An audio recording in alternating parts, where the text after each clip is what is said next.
Hi friends, good morning. Last lecture के अंदर हमने इलेक्ट्रोस्टैटिक पोटेंशियल का जो कॉन्सेप्ट था उसका प्रैक्टिस पेपर, उसकी थियोरी, नीट और जेडब्ल्यू रिगार्डिंग हमने कंप्लीट की।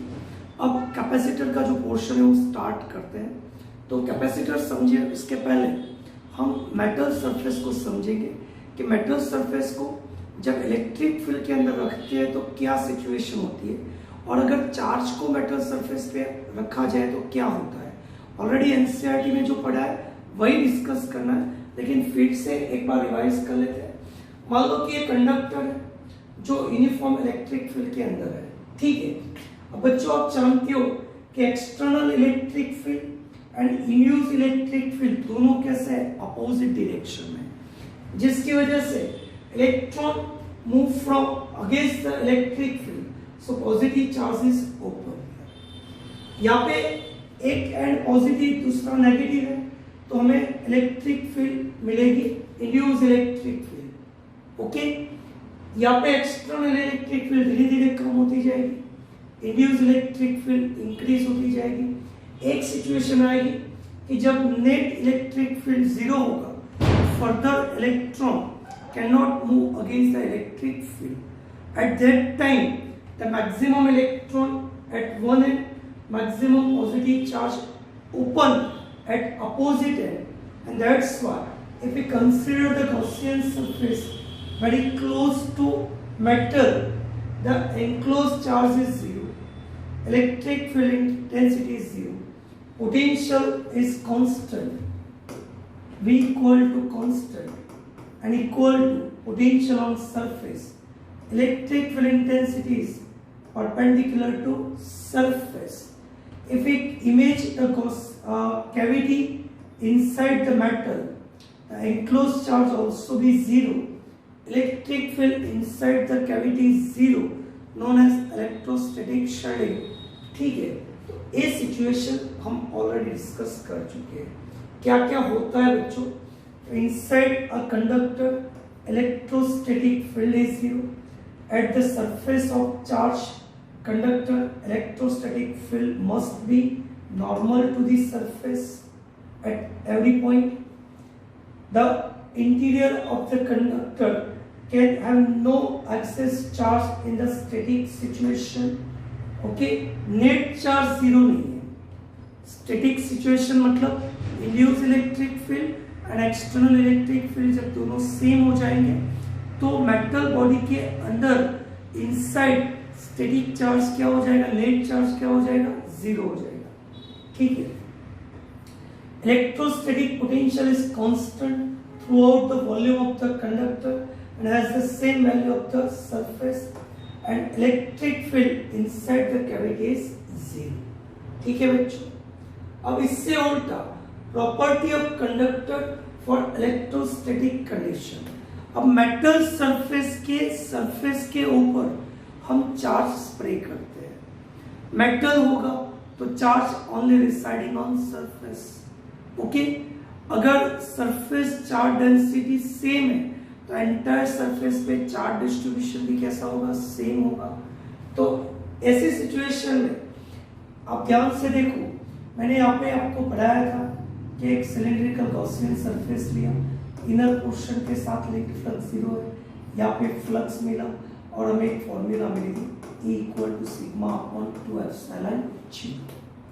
और एक बात मैंने पढ़ाई थी, very close to the surface a metal sheet है तो इनसाइड इलेक्ट्रिक फील्ड जीरो है, और यहाँ पे आउटसाइड इलेक्ट्रिक फील्ड सरफेस के ऊपर यहाँ पे सिग्मा अपॉन एप्सिलॉन जीरो है, सरफेस के ऊपर।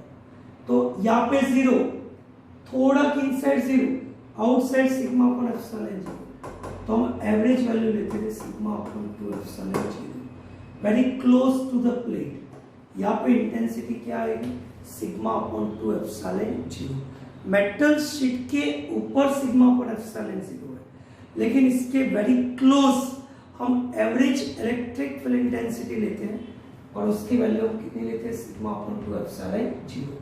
तो दो पॉइंट जरा ध्यान रखना। ठीक है बच्चों, first charge always residing on the outer surface of the conductor. Electric field is always perpendicular to the surface. कैसे होगी surface के perpendicular? Electric field near a conducting surface. हम clear लिखते हैं on metal surface और equal to sigma upon 2 epsilon 0 very close surface. Okay? एक clear मैं लिख रहा हूं क्योंकि कई बार हमें जरूरत पड़ती है.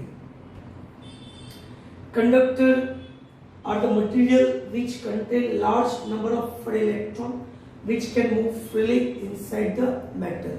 बचपन से आप जानते हो कि मेटल के अंदर कंडक्शन के लिए रिस्पॉन्सिबल कौन है, चाहे हीट कंडक्शन हो कि करंट इलेक्ट्रिक कंडक्शन हो, रिस्पॉन्सिबल कौन है तो फ्री इलेक्ट्रॉन है. ठीक है. The electrostatic conductor are always equipotential surface. सभी पॉइंट पे फील्ड इंटेंसिटी सेम है तो वही हमारा क्या हो जाएगा, इक्विपोटेंशियल सरफेस हो जाएगा. When a conductor is ground, its potential becomes zero. हमने लास्ट बहुत सारे क्वेश्चन के अंदर देखा था कि भी आउटर सरफेस ग्राउंडेड है, इनर सरफेस ग्राउंडेड है, तो इस सिचुएशन के अंदर उसका पोटेंशियल हम क्या लेंगे, जीरो लेंगे. ठीक है बच्चों.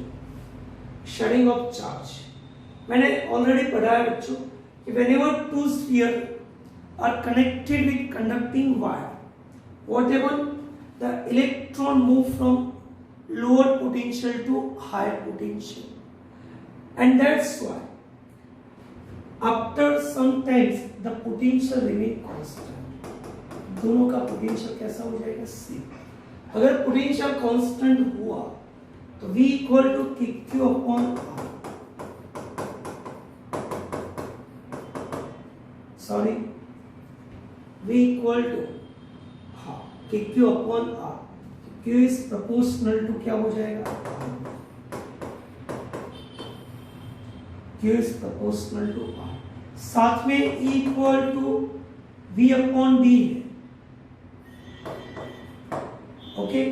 E is proportional to क्या होगा बच्चों, 1 अपॉन, क्योंकि वोल्टेज कांस्टेंट. ठीक है. ये ऑलरेडी फर्स्ट चैप्टर में मैंने आपको पढ़ाया था कि भाई एक दोनों अगर आइडेंटिकल स्फीयर है तो दोनों के ऊपर चार्ज हो जाएगा half half, Q1 equal to Q2 equal to Q/2. लेकिन अगर आइडेंटिकल नहीं है तो इस सिचुएशन में चार्ज डिस्ट्रीब्यूशन ए फॉर्मूला से आपको मिल जाएगा. ठीक है.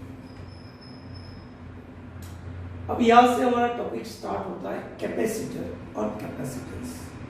मैंने बच्चों आपको सिंगल स्फीयर कैपेसिटर पढ़ाया था, डबल स्फीयर कैपेसिटर पढ़ाया था और डे लाइफ के अंदर स्फीयर की जगह पे हम प्लेट लेते हैं, ऐसा डिस्कशन हो चुका है. फिर भी एक बार रिवाइज कर लेता हूं मैं आपको. ये सिंगल स्फीयर मैंने discharge tube through charge spray किया.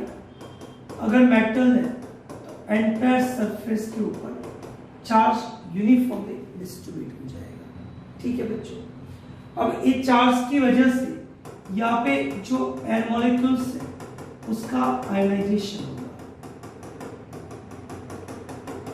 जो एयर मॉलिक्यूल्स है उसका क्या होगा, आयनाइजेशन होगा. आयनाइजेशन होने की वजह से यहाँ से नेगेटिव चार्ज जो सेपरेट होगा वो मूव टुवर्ड्स द स्फीयर और स्फीयर के ऊपर जो एडिशनली चार्ज आएगा उसे न्यूट्रलाइज करेगा, जिसकी वजह से ए स्फीयर के ऊपर up to certain limit we can not accumulate further charge. मतलब इसके ऊपर अप टू सर्टेन लिमिट से ज्यादा चार्ज एक्यूमुलेट नहीं हो सकता.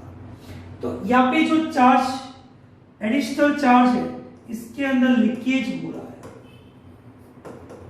जिसको कोरोना डिस्चार्ज कहा था हमने और लीकेज ऑफ चार्जिंग कहा था, कि जिसकी वजह से चार्ज एयर मॉलिक्यूल्स के अंदर लीकेज हो गया. ठीक है बच्चों. अब क्या होता है ध्यान से देखो. यहाँ पे मैंने अगर दूसरा एक स्फीयर रखा ऑपोजिट पोलैरिटी से, तो इसकी वजह से यहाँ पे इलेक्ट्रिक पोटेंशियल क्या होगा, डिक्रीज होगा. जिसकी वजह से अगर पोटेंशियल डिक्रीज हुआ तो आयनाइजेशन के लिए जो इलेक्ट्रिक फील्ड है वो भी डिक्रीज करेगा, जिसकी वजह से नेगेटिवली चार्ज पॉजिटिव को न्यूट्रलाइज कर लेगा। तो इसकी वजह से यहाँ पे इस स्फीयर के ऊपर ज्यादा चार्ज हम एक्यूमुलेट कर सकते हैं। तो पॉजिटिवली चार्ज स्फीयर के ऊपर जो पॉजिटिव चार्ज है Q और दो स्फीयर का जो पोटेंशियल डिफरेंस है डेल्टा V, इसका रेशियो जो बनेगा वो कांस्टेंट होता है, और ये कांस्टेंट रेशियो को हमने नाम दिया था कैपेसिटेंस। क्या नाम दिया था? कैपेसिटेंस। ठीक है, कैपेसिटेंस रियल में क्या है? तो capacity of storing electric charge on a conductor is called the capacitance. मतलब कैपेसिटेंस क्या रिप्रेजेंट करेगा? Capacity of storing charge. Capacity of storing charge वो कैपेसिटेंस रिप्रेजेंट कर रहा है। When a conductor is charged, Q is proportional to V. So Q upon V equal to constant, and this constant ratio is known as capacitance.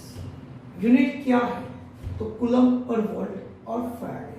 हमने discuss किया था कि 1 Faraday is a larger unit for capacitor. Reason हम पढ़ चुके हैं कि plate का जो डायमेंशन है बहुत ही बड़ा आता है, जो प्रैक्टिकली इम्पॉसिबल है। तो जनरली डे लाइफ के अंदर कैपेसिटर के कौन से यूनिट यूज करेंगे? माइक्रोफैराडे, नैनोफैराडे, पिकोफैराडे जैसे यूनिट हम यूज करते हैं। ठीक है, it is independent of the charge given और rise in its potential. Okay, capacitance की जो वैल्यू है चार्ज और पोटेंशियल के रेशियो पे डिपेंड नहीं है। सॉरी, कैपेसिटेंस और पोटेंशियल पे डिपेंड नहीं है, वो तो दोनों का रेशियो रिप्रेजेंट कर रहा है। तो अकेला चार्ज की अकेला पोटेंशियल कोई फर्क नहीं पड़ेगा। जैसे जैसे चार्ज बढ़ेगा पोटेंशियल भी बढ़ेगा। अगर वो चार्ज 2 टाइम्स हुआ तो पोटेंशियल 2 टाइम्स हो जाएगा। ठीक है बच्चों, it is depends on shape, size and surrounding medium and separating distance. ठीक है बच्चों, two conductor carries equal and opposite charge, the system is called the capacitor. Capacitor की डेफिनेशन हम पढ़ चुके हैं कि two plate having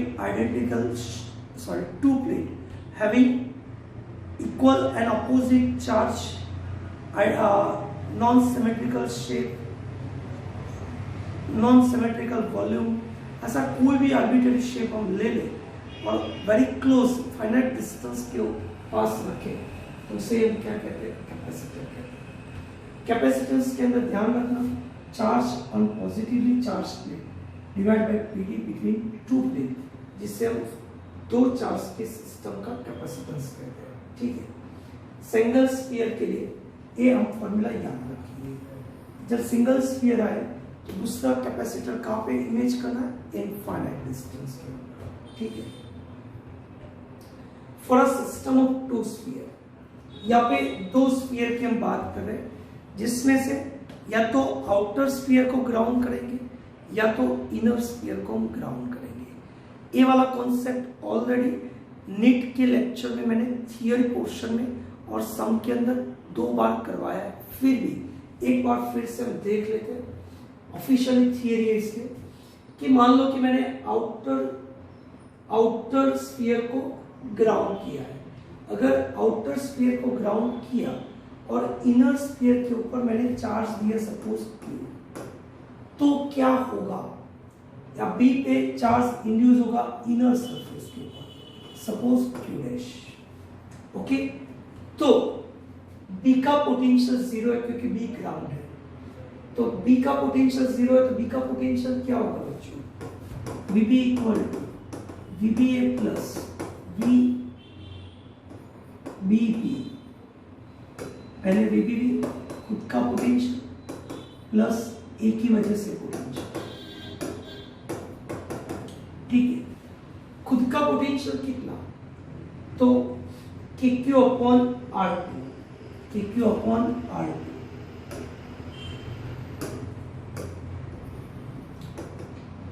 ए बी है और ए का पोटेंशियल।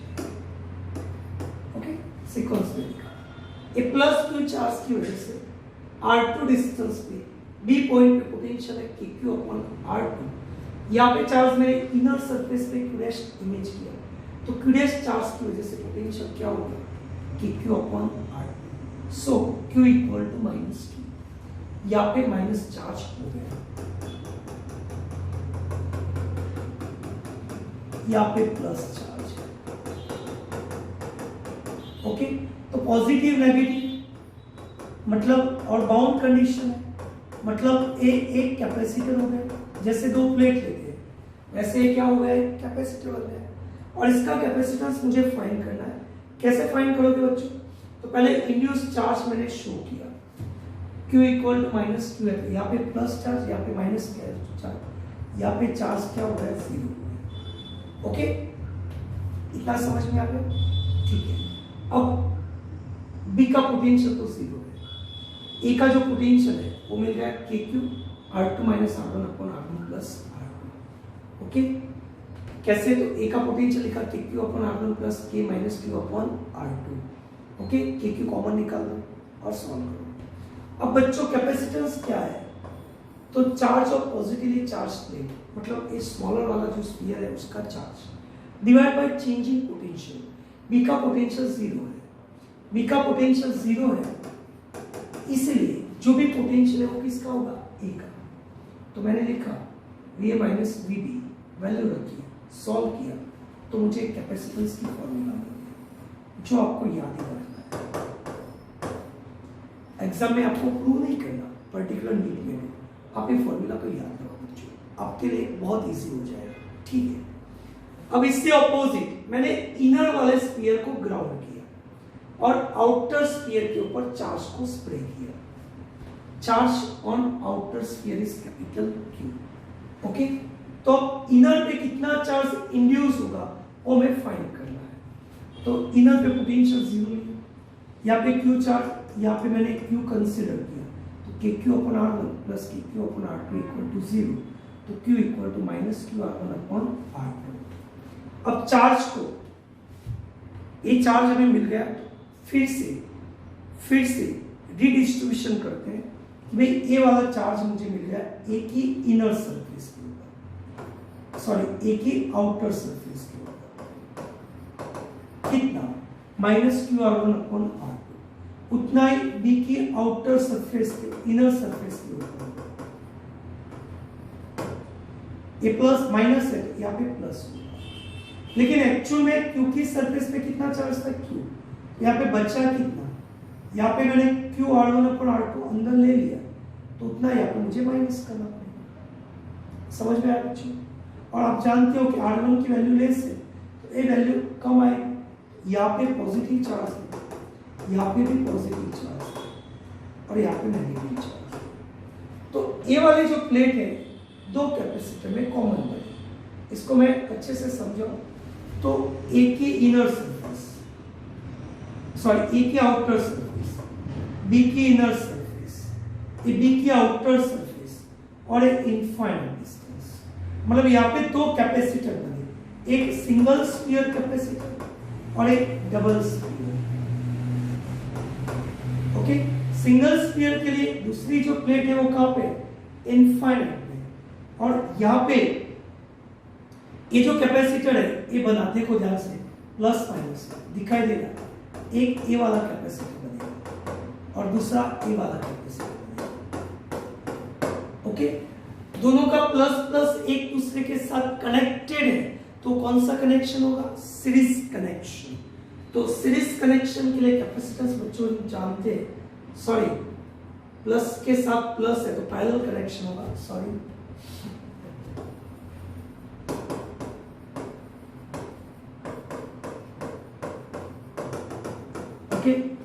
जिसकी वजह से प्लस के साथ प्लस है, पैरेलल कनेक्शन होगा, जिसकी वजह से नेट कैपेसिटेंस क्या होगा, डबल स्फीयर का कैपेसिटेंस C1 और सिंगल स्फीयर का capacitance C2।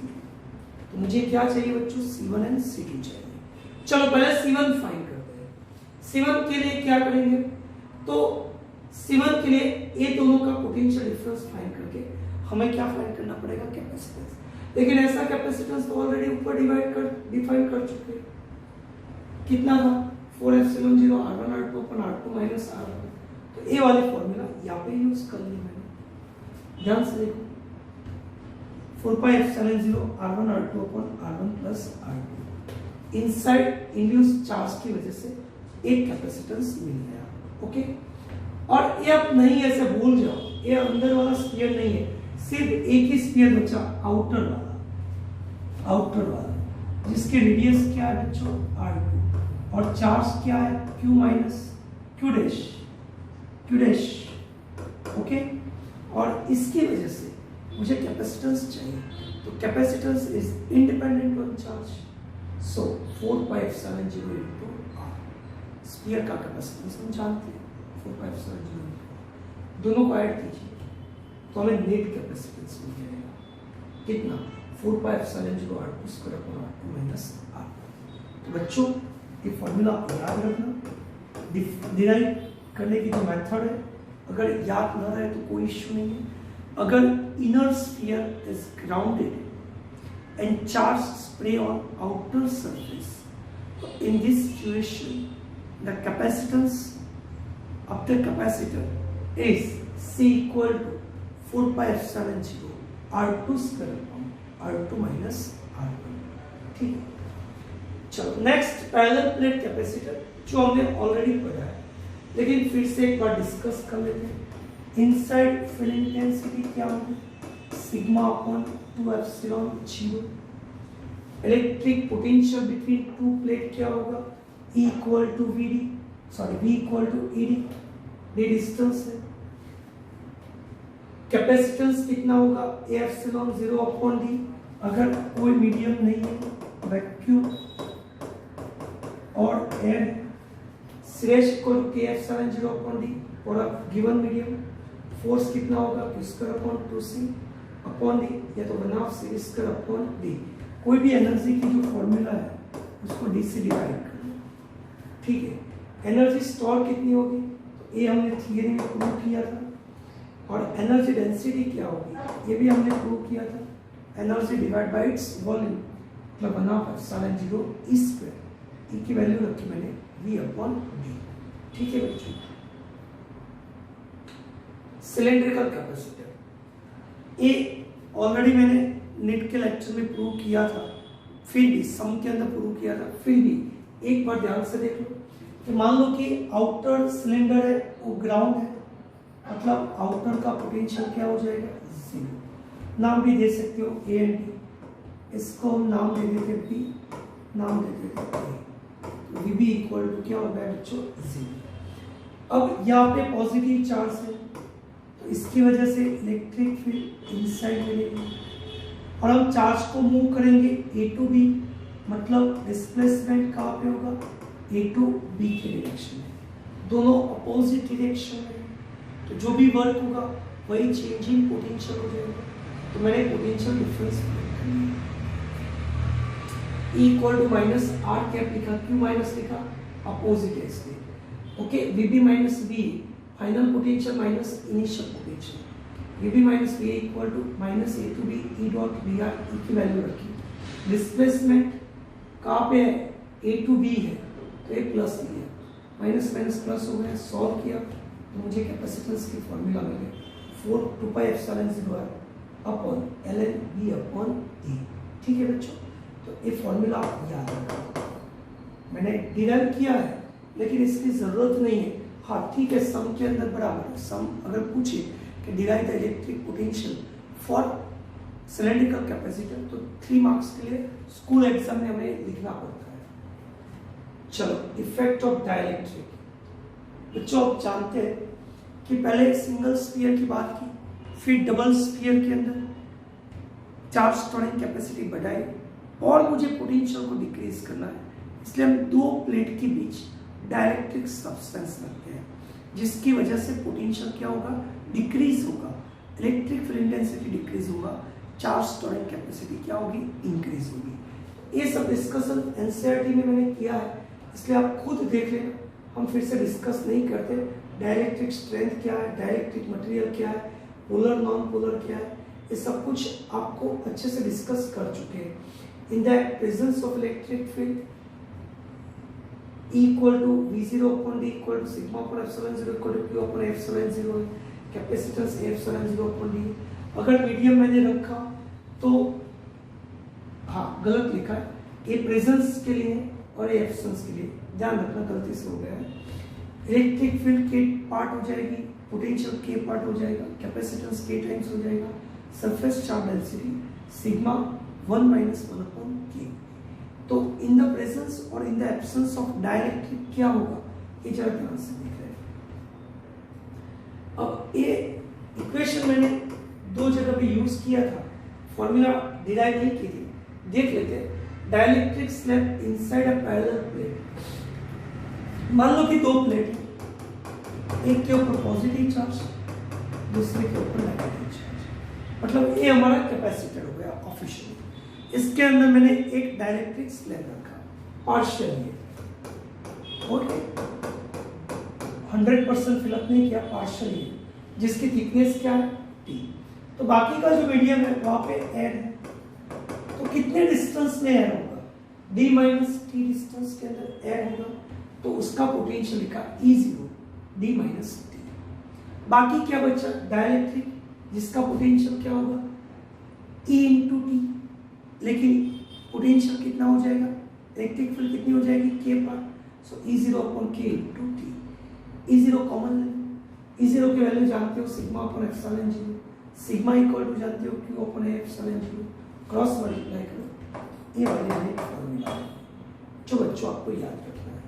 C equal to Q upon B equal to A epsilon 0 upon D minus T 1 minus 1 upon K। ये फॉर्मूला बच्चों आप याद रखना, ठीक है।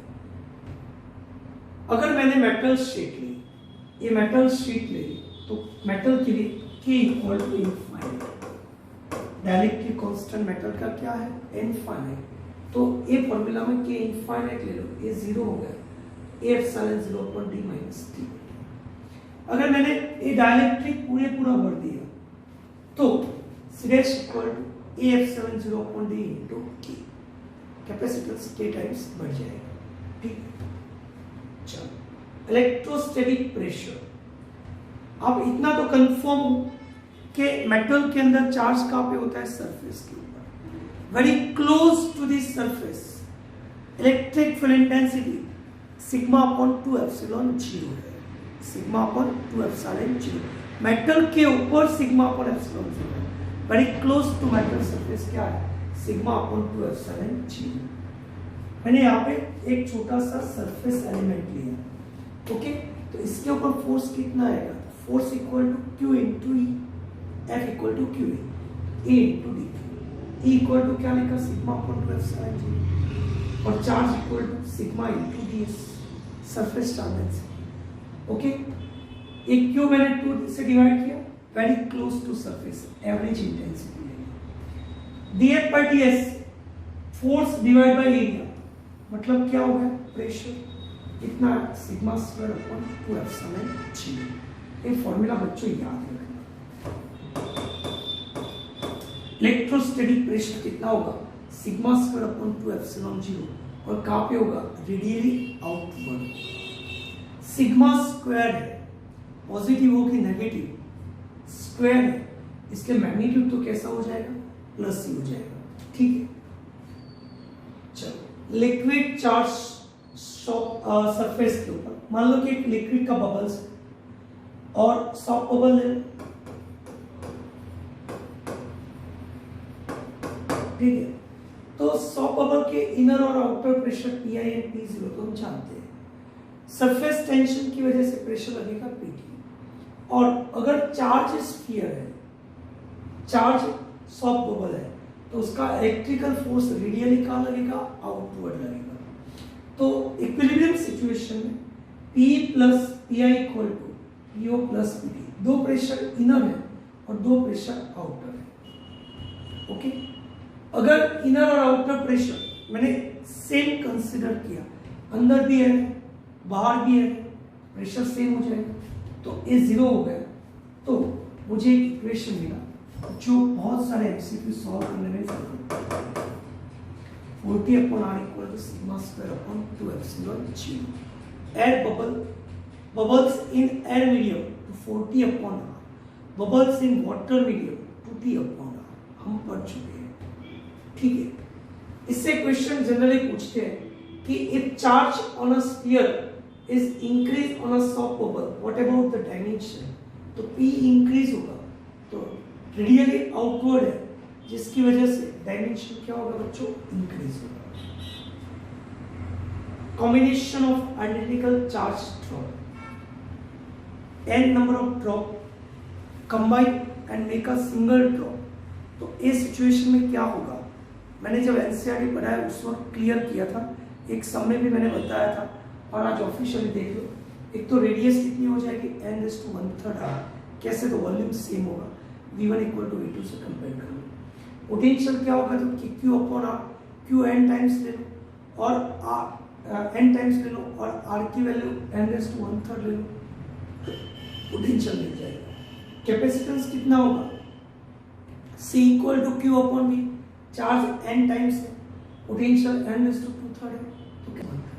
Surface charge density sigma equal to q upon epsilon 0। Okay, नहीं, E equal to KQ upon E equal to sigma upon epsilon 0 से मिलेगा। इलेक्ट्रिक फील्ड मिल जाएगी KQ अपॉन r², उससे इलेक्ट्रिक फील्ड की फॉर्मूला मिलेगी, उससे पोटेंशियल, और U इक्वल टू बनाम series square q² upon 2c बनाम q भी ले लो, तो आपको पोटेंशियल एनर्जी मिल जाएगी। तो ये जो डैश दिख रहा है वो लार्जर ड्रॉप के लिए है, ये जो डैश लिखा है मैंने, ओके, ये न्यू वैल्यू है फॉर लार्जर ड्रॉप, और ये स्मॉल ड्रॉप के लिए, सबके अंदर वो ज्यादा। तो आपको एग्जाम में पूछेगा कि 64 charge drop make a single drop, what about capacitance, what about potential, what about electric field, what about potential energy, what about surface charge density, what about charge, what about radius, what about volume, what about potential। तो फिर ये formula से आपको find करना, ठीक है। अब मैंने आपको बताया था कि कैपेसिटेंस की जो वैल्यू है 3 फैक्टर के पर डिपेंड है, एक तो मीडियम, दूसरा डायमेंशन, और तीसरा सेपरेटिंग डिस्टेंस। अगर मीडियम चेंज होगा in the presence of cell और in the absence of cell, तो क्या सिचुएशन होगी? अगर एरिया चेंज होगा तो क्या चेंज होगा? और अगर दो प्लेट के बीच डिस्टेंस चेंज होगा तो क्या सिचुएशन चेंज होगी? यहाँ पे मैंने रिप्रेजेंट किया dielectric slab insert between 2 plate, मतलब ये 2 प्लेट के बीच मैंने डाइलेक्ट्रिक को इंसर्ट किया। कब? जब बैटरी इज डिसकनेक्टेड और बैटरी इज कनेक्टेड। अगर आपने कैपेसिटर से बैटरी को डिसकनेक्ट कर दिया तो इसका चार्ज कांस्टेंट हो जाएगा, और अगर बैटरी कनेक्ट करके रखा तो कंटिन्यूअसली उसे वोल्टेज मिलता जाएगा। सॉरी, हाँ, बैटरी अगर कनेक्टेड है तो कांस्टेंट उसे वोल्टेज मिलता जाएगा, वोल्टेज कांस्टेंट रहेगा। ये 2 चीज आपको याद रखनी है, बैटरी डिस्कनेक्ट करो या बैटरी को कनेक्ट करो, चार्ज यहाँ पे कांस्टेंट होगा, यहाँ पे वोल्टेज कांस्टेंट होगा। लेकिन capacitance is independent on the battery, capacitance independent of battery. क्यों ऐसा है बच्चों? क्योंकि Q C इक्वल टू क्या है? Q अपॉन V है। Q अपॉन V का रेशियो ही कांस्टेंट बनाता है कैपेसिटेंस, तो Q और V की वैल्यू पे डिपेंड नहीं है। इसकी वजह से ध्यान से देखो, बैटरी इज डिस्कनेक्टेड तो चार्ज कांस्टेंट होगा, कैपेसिटेंस K टाइम्स होगा, potential divide by K decrease होगा, इलेक्ट्रिक फील्ड डिक्रीज होगी, पोटेंशियल एनर्जी डिक्रीज होगी, चार्ज कांस्टेंट है। अगर V कांस्टेंट है तो क्या होगा बच्चों? कैपेसिटेंस तो K टाइम्स ही होगा सब केस में, लेकिन चार्ज कितना हो गया? K times, voltage electric field constant हो गई, और पोटेंशियल एनर्जी होगी K टाइम्स। कैसे बच्चों? यहाँ पे आपको कौन सी फॉर्मूला यूज करनी है? मतलब सीरीज स्क्वायर यूज करो, ओके। V कांस्टेंट है, अगर C इंक्रीज हुआ तो A इंक्रीज होगा, ठीक है। यहाँ पे कौन सी वैल्यू, कौन सा इक्वेशन यूज करोगे? स्क्वायर अपॉन 2c, ठीक है। Q कांस्टेंट है, C इंक्रीज है, इसलिए पोटेंशियल एनर्जी डिक्रीज हो गई। Distance between 2 plate is decrease, एक जो डिस्टेंस है 2 प्लेट के बीच उसे मैं डिक्रीज कर रहा हूँ। तो यहाँ पे सब जगह पे मैंने फॉर्मूला लिखी, कि देखो बैटरी डिस्कनेक्ट की, चार्ज कांस्टेंट हुआ, डी डिक्रीज हुआ, कैपेसिटेंस इंक्रीज हुआ, क्यू तो कांस्टेंट है। अगर कैपेसिटेंस इंक्रीज हुआ तो वोल्टेज क्या होगा, डिक्रीज होगा। E equal to V upon D है, डी डिक्रीज हो रहा है, वोल्टेज भी डिक्रीज हो रहा है, दोनों डिक्रीज हो रहे हैं, तो E कांस्टेंट हो गया। U equal to Q square upon 2C, Q constant है लेकिन C इंक्रीज हुआ तो U क्या हो गया, डिक्रीज हो गया। यहाँ पे V कांस्टेंट है बच्चों, D मैंने डिक्रीज किया तो कैपेसिटेंस इंक्रीज होगा। V कांस्टेंट है, C इंक्रीज हुआ तो यहाँ पे चार्ज इंक्रीज होगा। V कांस्टेंट है, D मैंने क्या किया, डिक्रीज किया तो E क्या होगा, इंक्रीज होगा। V कांस्टेंट है, C इंक्रीज हुआ तो पोटेंशियल एनर्जी इंक्रीज होगा। ध्यान से देखो, कई जगह पे कॉन्ट्रास्ट है, बैटरी कनेक्ट करने की वजह से, डिस्कनेक्ट करने की वजह से सिचुएशन चेंज होती है। यही फॉर्मूला से, यही मेथड से आप याद रखना, तो ही आप करेक्ट आंसर कर पाओगे, अदरवाइज कंफ्यूज हो जाओगे। अब मैंने दो प्लेट के बीच का ये जो एरिया है वो इंक्रीज और डिक्रीज कर दिया। ये प्लेट का डायमेंशन है वो मैंने इंक्रीज और डिक्रीज किया, तो उस वक्त भी same, battery disconnect, battery connect. ध्यान से देखो, क्यू कांस्टेंट है, एरिया मैंने क्या किया बच्चों, इंक्रीज किया। एरिया हम क्या कर रहे हैं, इंक्रीज कर रहे हैं। एरिया इंक्रीज होगा तो कैपेसिटेंस इंक्रीज होगा, या फिर भी कैपेसिटेंस इंक्रीज होगा। अब कैपेसिटेंस इंक्रीज हुआ, क्यू कांस्टेंट है तो वी बढ़ते चाहे डिक्रीज होगा। डी पे तो डिपेंड है नहीं, अब तो डी फैक्टर नहीं, वी अगर डिक्रीज हुआ तो ई भी डिक्रीज होगा। Q square upon T, C Q constant है, सी इंक्रीज हुआ तो यू क्या होगा, डिक्रीज। मैंने सब जगह पे फॉर्मूला रखा है जिससे आपको बेटर समझ में आएगा, और आप खुद ये समझना और इससे कॉन्ट्रास्ट भी सोचना कि अगर डायमेंशन डिक्रीज होगा तो क्या होगा, डिस्टेंस इंक्रीज होगा तो क्या होगा। समझ में आया बच्चों, ठीक है। कॉम्बिनेशन ऑफ कैपेसिटर, दो कॉम्बिनेशन लिखा है, series connection and parallel connection. Series connection, पहले टू चार्ज के लिए सिर्फ टू चार्ज होगा तो क्या होगा, तो Q equal to C1 V1 equal to C2 V2। Series connection में एक बात याद रखना बच्चों कि नेगेटिव के साथ पॉजिटिव कनेक्ट होगा, यही हमें ध्यान रखना है। नेगेटिव प्लेट के साथ पॉजिटिव प्लेट कनेक्ट हो तो वो सीरीज कनेक्शन है, पॉजिटिव के साथ पॉजिटिव प्लेट कनेक्टेड हो तो पैरेलल कनेक्टेड है, ठीक है। तो Q equal to C1 V1 equal to C2 V2, so C1 upon C2 equal to V2 upon V1।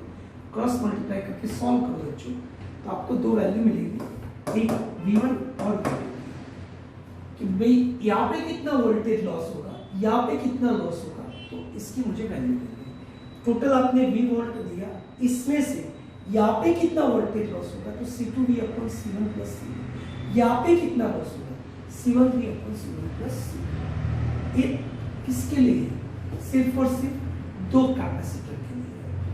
एक नेट कैपेसिटेंस की फॉर्मूला भी लिख देता हूँ, C1 C2 upon C1 plus C2, ठीक है। अब n नंबर ऑफ कैपेसिटर हो तो 1 upon CS equal to 1 upon C1 plus 1 upon C2 plus plus plus 1 upon C। अगर सभी कैपेसिटर इक्वल कैपेसिटेंस के, CS equal to C upon n, सबके potential का एडिशन, एक्सटर्नल पोटेंशियल जितना होगा, so V1 plus V2 dash dash dash Vn equal to V and smaller than smallest capacitance. Net जो equivalent capacitance मिलेगा वो smaller than क्या होगा, smallest capacitance, ठीक है। चलो पैरेलल कनेक्शन के लिए वोल्टेज कांस्टेंट हो जाएगा। ध्यान से देखो, प्लस के साथ प्लस कनेक्ट हो तो ये पैरेलल कनेक्शन है, बहुत इजीली समझना, तो ऐसे समझना। अब यहाँ पे चार्ज, सॉरी वोल्टेज कांस्टेंट है, लेकिन चार्ज डिस्ट्रीब्यूट हो गया Q1, ओके। अगर ऐसे n नंबर ऑफ कैपेसिटर है तो Q इक्वल टू क्या करना पड़ेगा, Q1 plus Q2 plus dash dash dash dash, okay. Equivalent की फॉर्मूला क्या है, C1 plus C2 plus dash dash dash. सभी कैपेसिटर सेम है तो CS इक्वल टू क्या होगा, CP इक्वल टू NC। लेकिन सिर्फ दो कैपेसिटर है तो वोल्टेज कांस्टेंट है, मतलब Q1 upon Q2 equal to C1 upon C2, ठीक है। इससे हमें एक फॉर्मूला मिल गई, Q1 equal to Q C1 upon C1 plus C2 Q2 equal to QC1, Q1 equal to QC1 upon C1 plus C2, Q2 equal to QC2 upon C1 plus C2। ठीक है, ये आप देख लेना, ऑलरेडी मैंने जब एनसीईआरटी पढ़ाया तो भी समझाया था।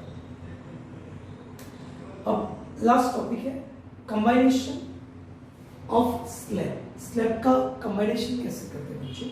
तो मैंने थर्मल कंडक्शन के अंदर पढ़ाया था कि in the direction of heat current जितने भी पार्टीशन है ऑल आर इन सीरीज, और दो प्लेट के बीच अगर एरिया में डिवीजन हो तो वो कौन से कनेक्शन में होगा? पैरेलल कनेक्शन में।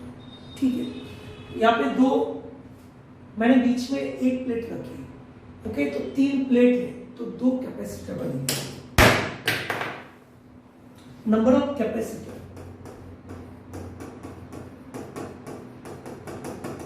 Equal to number of plate minus.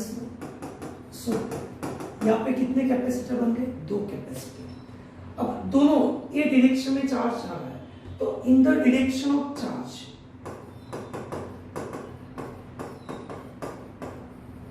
In the direction of flow of charge, जो भी पार्टीशन होंगे, डिस्टेंस के अंदर जो पार्टीशन होंगे, जिस तरह से आपको समझना वो सीरीज कनेक्शन में होगा।